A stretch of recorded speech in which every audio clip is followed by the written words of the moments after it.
Kelly. Testing one, two, three, testing one, two, three. Can you hear me? Yes, sir. I got you. How you doing? Good, my man. How are you doing today? Look good, look sharp. I appreciate it. Appreciate it. Thank you for taking this time out with me. I greatly appreciate you. Not at all. Do I need to get a tie on? Should I go run? Should I go get Nah, my man. church clothes on? I'll put on some church clothes on Friday. Nah, man. It's all good, man. It's all good. Well, I greatly appreciate you for taking this time out. So real quick, how's the family? How's everybody doing during this pandemic? Well, you know what? Right now it's my West Coast family is me and my two dogs. I have a sister and sister-in-law, your brother-in-law and niece is out on the East Coast, and everybody seems to be doing well. My niece is trying to figure out learning from home and going to school, and they're trying to figure all that out. But for me, like I said, it's just me and my dogs, and they drive me crazy. They want to eat every day, and I'm like, I just fed you yesterday. But yeah, everybody, thanks for asking. My family's doing all right. Yeah, family is the most important thing right now. Has this pandemic helped you to maybe reestablish some more relationships with your family that you might have not had in the last couple of years? Well, you know what, my parents have passed on, and so so before this pandemic, I was very tight with my mom and my dad. And I do feel that while they were here, I made a point to let them know how much I love them and appreciate it and care for them. And so especially in a pandemic, gather family around and let them know. Don't take for granted that they know that you love them. Tell them. That's right. And whatever little grudges, because I know I've got some little grudges before. I'm working on just letting them go. Because in the grand scheme of things, when the chips go down, you're going to need your family, And so, make sure that was a big thing for my folks when they were around. It's like, while you're here, tell the people that you care about, them. So I think it's important for everybody, especially during this time, to let cats know they love them and appreciate them, All the way. Well, let's take it back. Ladies and gentlemen, if you're just now tuned in, this is Kelly Perine on the Chris Gunther Show. I greatly appreciate you. Take me back, man. Like, what made you even want to get into the entertainment industry? Well, you know what? Yeah. So I grew up in Central Pennsylvania, and my father was he was a professor, but he also did community theater. So by the time I was 3, 4, 5, I was up on stage, doing musical theaters and that type of stuff. And so I did growing up, and then I went to high school, a place called Lake Forest Academy outside of Chicago. So I did a couple little small things out there. Then when I came out to California, I got an undergraduate degree from a place called Pomona College in film studies. And because I knew I wanted to be an actor, I said, let me go ahead, get more training, try to get better. And so I went and I got a master's degree in drama from the University of California at Irvine. So I knew very young, that I enjoyed performing, because I was always a class clown, you know what I'm saying? I was a little bit disruptive in class, if you know what I'm saying. But I wasn't a bad kid. Like, I wasn't stabbing people in the bathroom bad, I was just energetic and rambunctious and loved the attention. And when I found that you could get positive attention by doing theater, by doing plays, by doing musicals, and then by acting, man, I'm like, it had me and I was hooked. Yeah, it definitely seemed like, you had that energetic personality. I'm the same way. So, I personally love it. It's no greater feeling than, making somebody smile, making somebody laugh. So when did you, I guess, start to notice that there was just something different about you, even at an early age? Well, I think, like I said, I did it when I was, very young, and I was in church choirs, and I always knew I had the love for performing. Now, when did I decide, let me go ahead and make a run of it? It was probably when I, in high school, when I started doing more, bigger parts in plays and doing, I was in Bye Bye Birdie and I played Conrad Birdie. And then as you move your way up and you get into college and you're doing plays and you're like the lead in the play, and you're like, maybe I can do something with this. But with the arts, man, always people are like, oh man, you have that be your fallback position. You don't have to study that. You don't have to do that. You don't have to. And my whole thing was like, look, I could have chosen to be a doctor. I could have chosen to be a lawyer. I could have chosen to be whatever I wanted, but I chose to do this. And so with any vocation, I say to myself, if I'm going to do it, I'm going to be good at it, and I'm going to study it, and I'm going to develop my skills in it. So high school, college, and then in grad school for sure, I'm like, okay, this is what I'm going to do. And I say that to say to anybody out there, whatever industry you're in, get rid of the naysayers who are telling you why you can't do it, telling you that you don't need to study it or get better at it. You better go ahead and get, no matter what you choose, as good as you can get in your chosen vocation, because it's hard enough when you're excellent. It's even harder when you're half-ass. You know. I'll take it a step further. It's harder when you're black. Don't get me wrong. That you know, puts that much more pressure on it. Because out here in Hollywood, you only get so many bites of the apple. You know, that's why I think it's important to also create your own opportunities. And now with the number of streaming platforms and the everybody has a camera, you can kind of create some of your own content. So it's important for you, you know, not to wait for either Hollywood to give you a chance or whoever to give you a chance. So create some of your own stuff. And when you do get those opportunities, you know, because when you know, being black, being a woman, being Asian, being whatever, they only write so many parts for you. So when you get that shot, you better knock it out the park. And that's where being good is. That's where studying, that's where knowing your craft is. That when you get a bite, when you get up to the plate, you know that you're going to make solid contact. You had just mentioned, you know, when it's your time, you want to make sure that you knock it out of the park. And that's what you were able to do earlier in your career. When did you land your first big break acting role? Well, you know what? So I got out of school, and, you know, I'll tell you a little bit about how I see the whole big break. Well, my first big break was I got a part on the Drew Carey show, and I got 2 lines. And my job was to come in, say these 2 lines, you know, make some folks laugh, and then, you know, then get out the way, you know, and let Drew and his crew do your thing. That's what I'm talking. That's an opportunity where my job is to come in, lay down the bunt, move the runners, and go back into the dugout.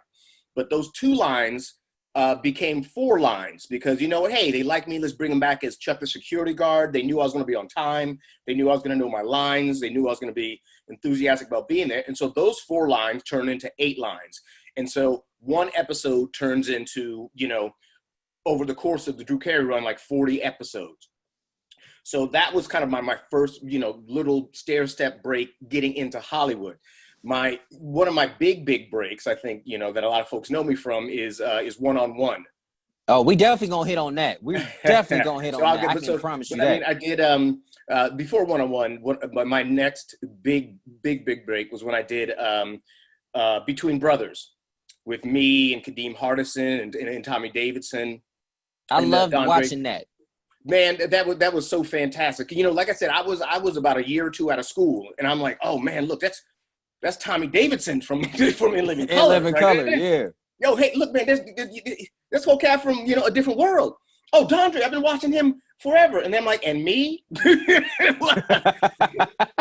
I'm like, oh man, you talk about being in the major leagues. I'm like, okay, I'm here now, and I have to trust that all the things that I studied, all the things that I learned, even though I'm with these heavy hitters, I wouldn't be here unless I didn't have something to offer. And so again, my job was to, you know, to learn from those guys and, you know, and watch what they do and check out their timing, and also bring my own special sauce, you know, to what was going on. So Between Brothers was definitely, it was my first series regular on a television show. You know, the first time you do the photo galleries and all that with the other guys, and you're like, all right, this Hollywood thing could do something. I know that's right. Yeah. Yeah, and, you know, it seemed like a lot of fun. And I actually, a few months ago, I did a segment on my show with Tommy Davidson. And he was man, Tommy was just so funny. Like, even in the middle of the interview, he broke into the Varnell Hill character. So Tommy is just he is. His brain works so quick. And, you know, and it's he darts in, and I just kind of sat back and just watched and laughed. And those were back in the days where you had a live studio audience. So, you know, Tommy was, you know, doing the scene, and then he would go keep the audience entertained. And we're like, Tommy, come on, man, let's do this. Come on, let's do this. And then Tommy wanted to do the stand up. Yeah, I can kind of tell stand up. But yeah, man. So yeah, Tommy's still a good friend of mine. And it was a pleasure working with him. And I just kind of marvel. You talk about somebody else who has, decades and decades and decades in this industry. And, it was great to work with him. I learned a lot.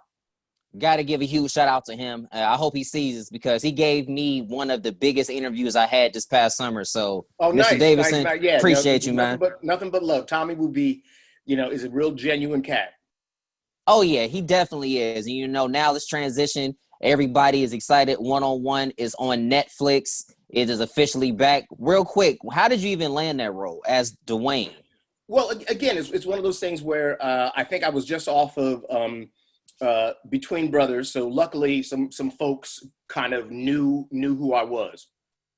And I remember just one of those things where I went in for the audition, and when I looked around the room, I saw, cats who had shows before, who were series regulars. And so I recognized so-and-so from Martin and so-and-so from the other show. And so I said, you know what?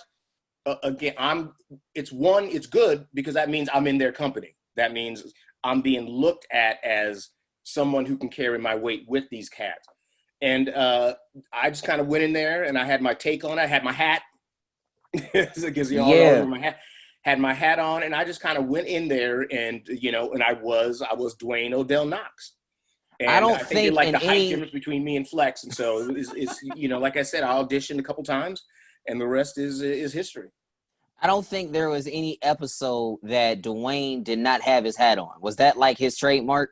That was his thing. That was his trademark. Like I said, I went into the audition, and I had one of those little hats with the little brims like I always wore. And I said, you know what, I'm going to go ahead and make this Dwayne's thing. I always try to, whenever I approach a character, find whatever that character's thing is. If they have a tick, or if they have, a go-to, or if they have a tell, whatever that is. Sometimes it's as simple as a hat, because how folks, when they put on the hat, it informs everything, that they're doing.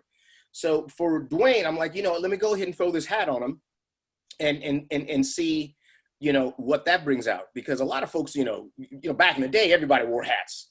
Sure did. But now the cats are wearing ball caps and stuff like that.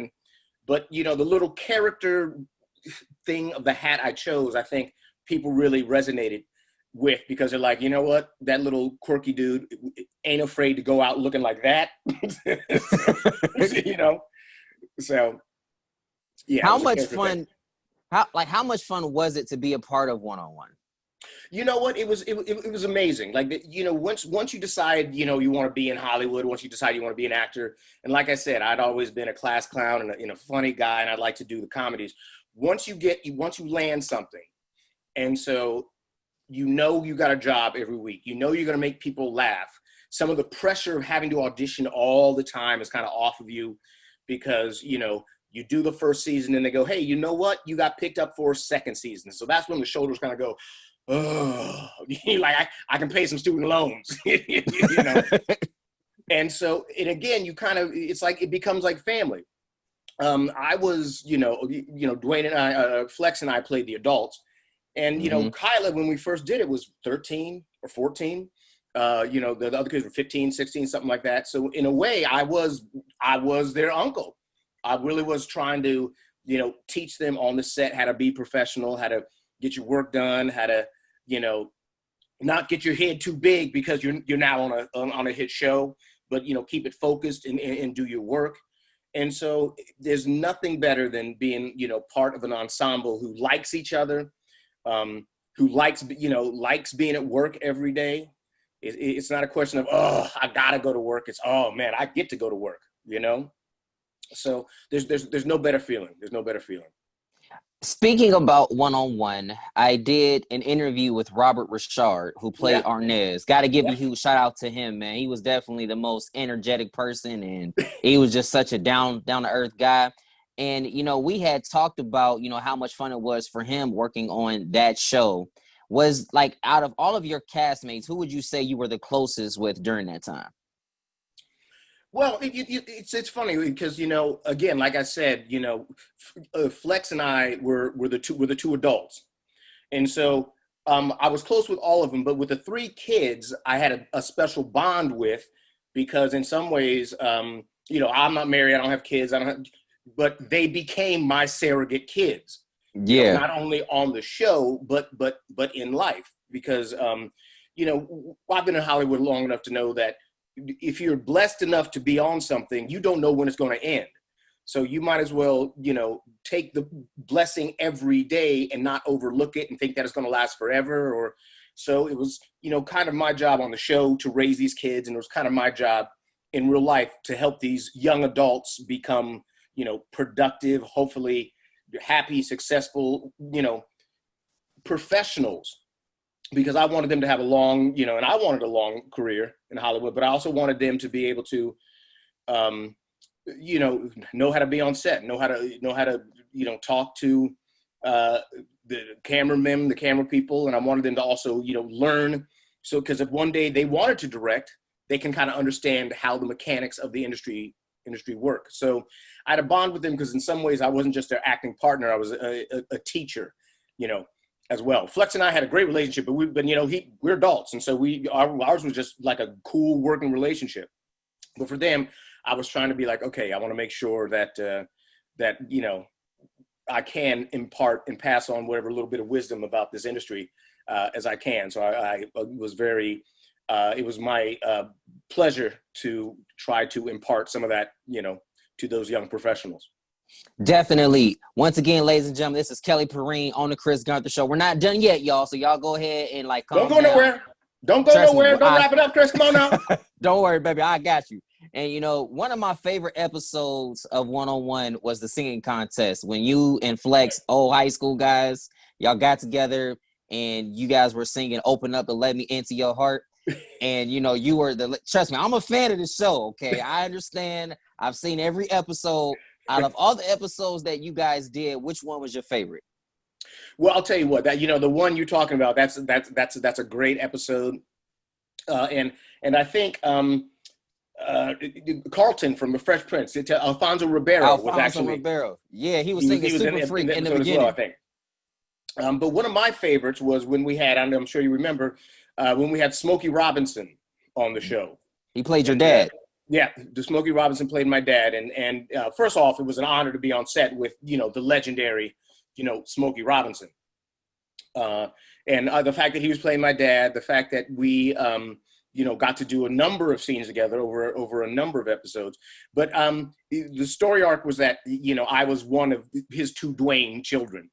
And he came to ask me for a kidney. And so actually, that was one of the episodes where I got to, play a little more, serious and show a different side of, Dwayne and, some of my acting stuff, doing some serious stuff. So I really kind of enjoyed the up and down of the comedy of it, working with, the great Smokey Robinson and being able to, on a very special episode of One-on-One, do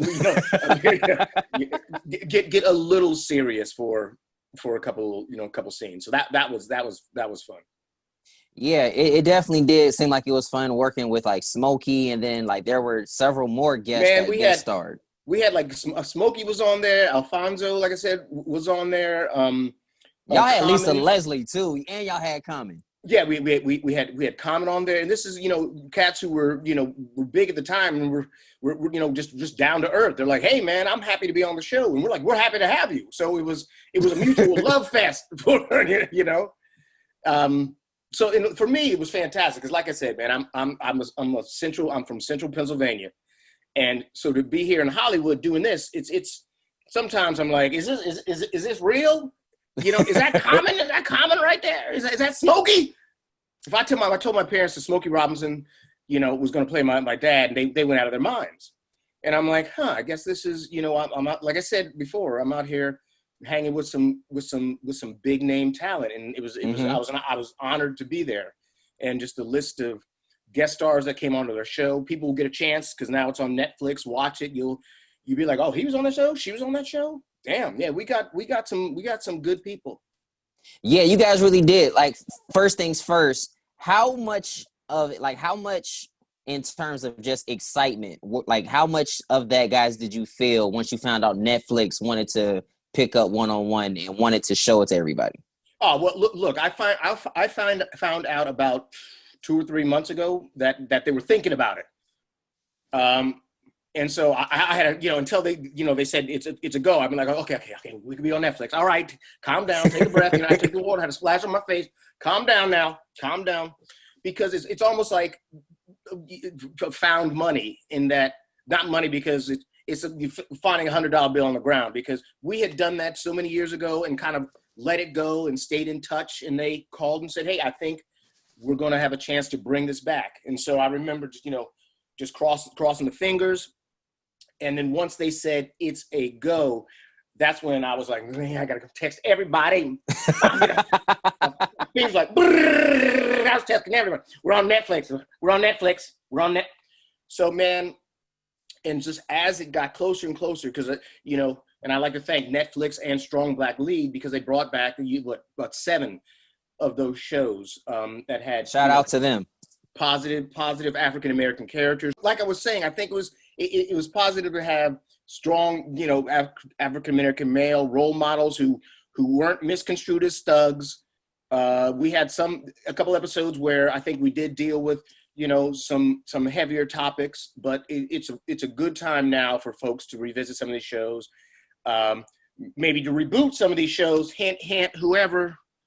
I was just about to ask that next question. So because of the success of it, do you guys think that it will get a reboot? Well, I'm going to put it from your, lips to God's ears. I'm going to put it out to the universe. I don't have any pre-knowledge myself, so I can't break any news right here on your show, Chris. I wish I could.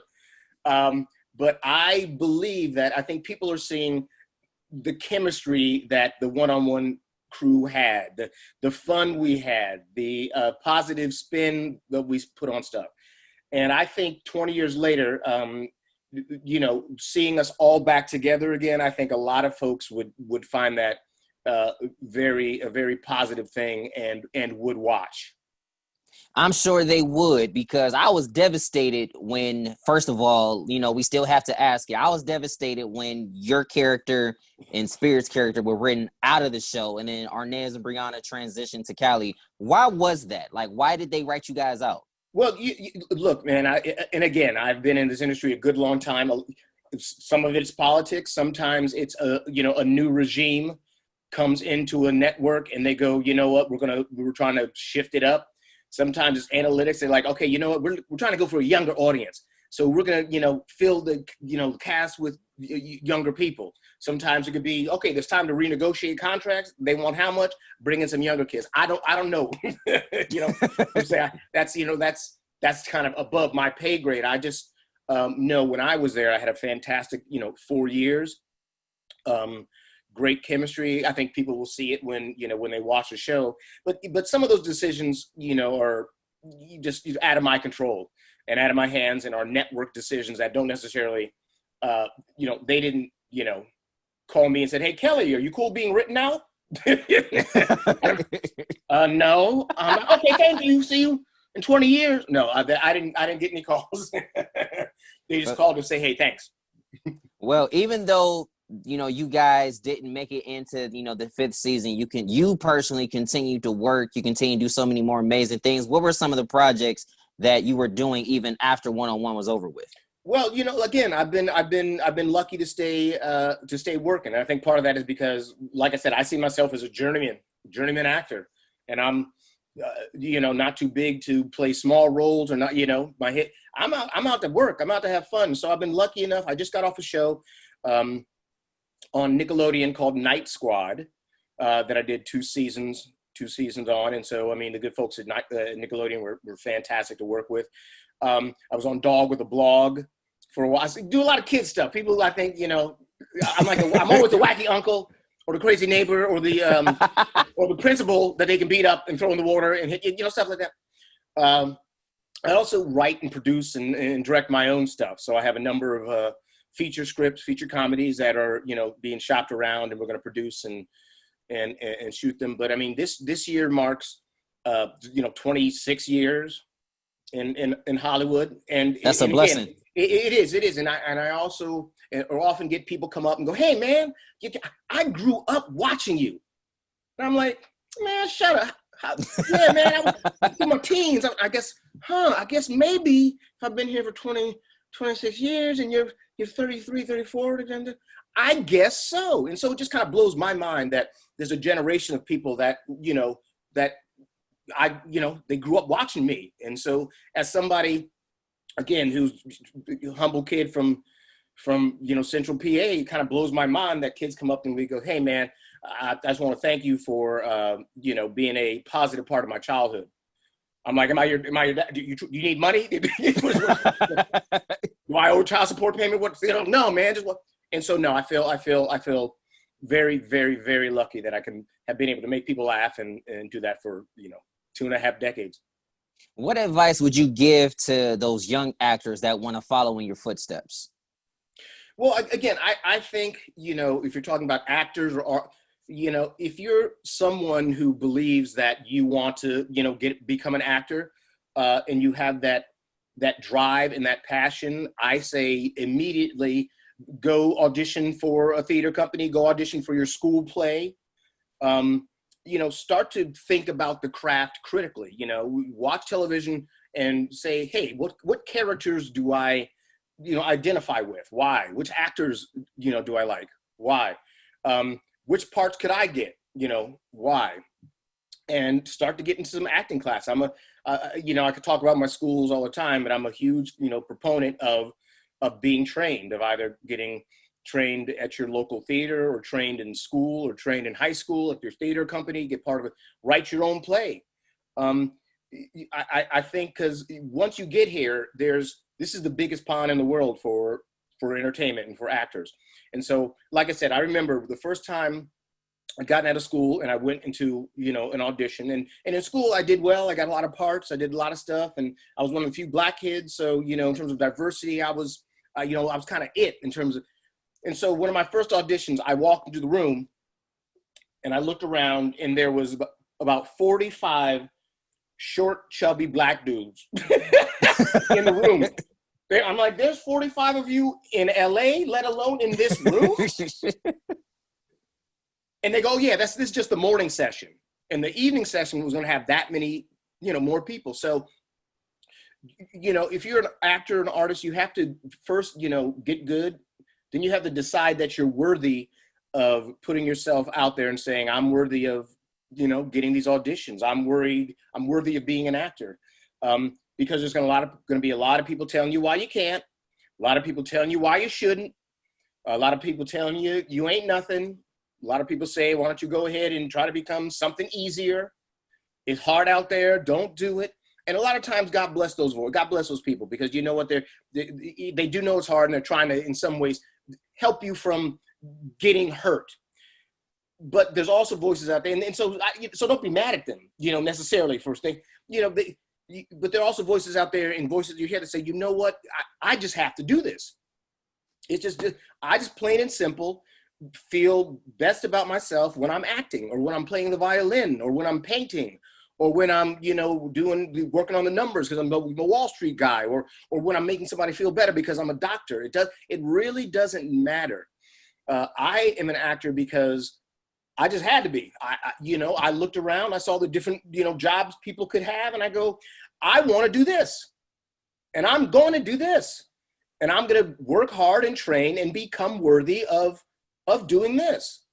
And so when you got that spirit, they can throw whatever you want at me. Because, you have my mom always said, you have choices until death. And until they can take the choice away from me to go to the next audition, or if I don't get something that I think I should have, to pick myself up and get back into the game, until they can take that away from me, I'm going to go for it. So if you are an actor, an artist, like I said, anything, that's God. That's God calling, saying, boy, you could have been a doctor. Now, I mean, my advice is go for it. Get good and go for it. That's what I'm doing on my show. I just said, you know what? I'm going to get out here. I'm going to jump out on faith and just do it. And, God has blessed me to interview so many amazing people. And just like yourself, I really appreciate you for taking this time out. Before we get out of here, if anybody wanted to follow you, if anybody wanted to connect with you, how can they do that? Okay, well, they can follow me on Instagram, and it's my name, Kelly Perine, I follow you, by Kelly. the way. Say again? Oh, you can go. You can put it all. No, I said I definitely follow you, by the way. Okay, good. Yes, I mean, and there's different stuff on there. I talk about politics. I talk about different subjects. Topics of the day. So you can follow me on Instagram at Kelly Perine. I'm on Twitter, Kelly Perine 47, lucky number 47. Also on Facebook. So I think I have a fan page there. On Facebook, Kelly Perine, Kelly.Perine.1, whatever it is, Facebook. So there's a couple different ways for you to, to track me down and see what I'm saying and shout back at me and interact. Because I'm appreciative. Because I couldn't be here for 26 years if there wasn't folks that that helped me stay in the game. That wrote letters saying, "Hey, we love we love that Dwayne character. Hey, we love that character on Night Squad." So I am very much aware that all of you folks out there are the reason I have been able to have a career for this long, and I'm going to keep plugging away, and I'm going to keep trying to make you laugh. That's my promise. Hey, man, well, I'm glad that you're keeping your promise. What are some of the things that you have coming out that the people can look forward to? Well, I mean, you can keep watching One-on-One on Netflix. I have a sports movie called Rundown Mongoose, which is a baseball movie that I think we're going to try to shoot in 2021 once everything opens back up. Also like to cook, so I have a couple little cooking shows where I'm going to be running around and feeding some folks and acting stupid. One is called Finish the Fridge. Because also with what's going on, I'm a big believer in not wasting the resources that we have. When you see folks that are lining up to go to these food banks, lining up to go to the food pantries, we can't take food insecurity. We have to take it seriously, because there's no reason why in the richest country in the world everybody shouldn't have a good meal. These kids need their 3 squares a day, and there's no reason why we can't get it to them. And so the show's about not wasting anything, having great meals and finishing it up. So I have that called Finish the Fridge. I have another project, because I also do yoga, all that California, and so I have a movie coming out called Downward Hero. So I got a lot of stuff, man. I stay busy. I try to stay busy, and I think that's a key too. Look, 8 hours a day. I try to put in 8 hours a day doing something that's related to my business. So I love it. Yeah, I'm totally the same way, because after I get done doing this, I'm still shooting my shots with still shooting my shots with some more celebrities. I've interviewed 2 people from the cast of One-on-One. I got 3 left. I'm trying, people. Y'all pray for me. You'll get them. You'll get them. And if they act stupid, you let me know, and I'll try to. I'll tell you this true story. I was on the big Zoom call that you guys had a few nights ago. Okay, and nice. I wish I could have stayed on all night, but I had to get up for work in the morning. That's and all I right, was just like, man, I wish I could have stayed on longer. But I interviewed Robert. I got Kelly. I'm working on the next 3 people. I'm trying. You're gonna get them, man. Hey, did you have a good time on the call? I loved every minute of it. Yeah, man. You can tell that we all had a great time, and we all care about each other, and hopefully we'll have a chance to do some more soon. I hope you guys do. And if y'all need any press work, y'all hit up your boy Chris Gunther. All right. Done and done. Ladies and gentlemen, Kelly Perine on the Chris Gunther Show. Thank y'all so much for watching. Kelly, appreciate you, man. Love to you, Chris. Thanks, man. Thanks everybody for watching. Keep watching. Love you. Thank y'all for watching. I'll see y'all next time. Peace.